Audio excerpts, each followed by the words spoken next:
సత్యమేవ జయతే. నా పేరు జోగినాయుడు.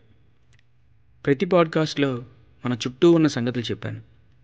ఈ రోజున ఆధునిక జీవితాలకు దూరంగా, నమ్ముకున్న కళకి దగ్గరగా, వాళ్ళు అల్లే నూలుపోగుల్లానే స్వచ్ఛంగా, కష్టం తప్ప కల్తీ లేని చేనేత కార్మికుల కథ.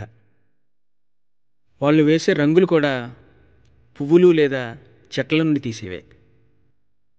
నేను ఆంధ్రప్రదేశ్ క్రియేటివిటీ అండ్ కల్చర్ కమిషన్కి క్రియేటివ్ హెడ్గా బాధ్యతలు తీసుకున్నాక ఒక సాంస్కృతిక కార్యక్రమానికి సంబంధించి అనంతపురం జిల్లాలో తిరుగుతున్నాను.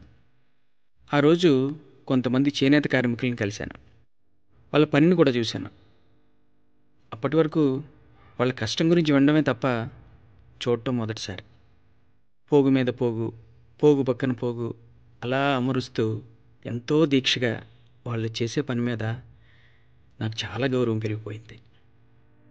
అక్కడ ఒక నేత దగ్గర 60 నుంచి 65 సంవత్సరాల పెద్ద ఆయన హాయిగా పాటలు పాడుతూ చాలా హుషారుగా పనిచేస్తున్నారు. పని తాలూకు కష్టం అస్సలు కనిపించడం లేదు. ఏం నేస్తున్నా బాబాయ్ అని అడిగితే జెండా బాబు అన్నాడు.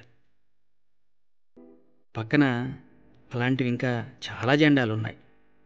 ఇంత కష్టపడి ఆ జెండాలు ఎందుకు నేస్తున్నావు బాబాయ్ అని అడిగితే, నా చిన్నతనం నుండి మా కష్టాన్ని చూసి అందరూ అయ్యో పాపం అని వెళ్ళిపోయేవాళ్ళే బాబు, కానీ దాని వెనకున్న మా దీన పరిస్థితి గురించి ఆలోచించి మా పరిస్థితి బాగుపడాలని ఒక దిక్సూచిలా దారి చూపిన మా నాయకుడి కోసం నేస్తున్నాను బాబు అంటూ ఆ జెండా నిప్పాడు. అది యువజన శ్రామిక రైతు కాంగ్రెస్ పార్టీ జెండా.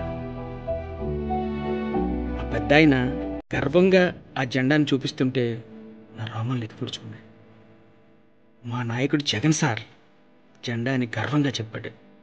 వా, మన ఆంధ్రప్రదేశ్ ప్రభుత్వం వైఎస్ఆర్ నేతన్న నేస్తం అనే పథకంతో 982 కోట్లకు పైగా ఖర్చు పెట్టి 82,000 మందికి పైగా చేనేత కార్మికుల కుటుంబాలకి ప్రతి సంవత్సరం 24,000 రూపాయలు వాళ్ళ ఖాతాలోకి వేయడమే కాదు, ఈ కామర్స్ ద్వారా ఆంధ్రప్రదేశ్ ప్రభుత్వం చేనేత కార్మికుల వ్యుత్పత్తుల వ్యాపారానికి ఒక గొప్ప దిక్సూచిగా మారింది.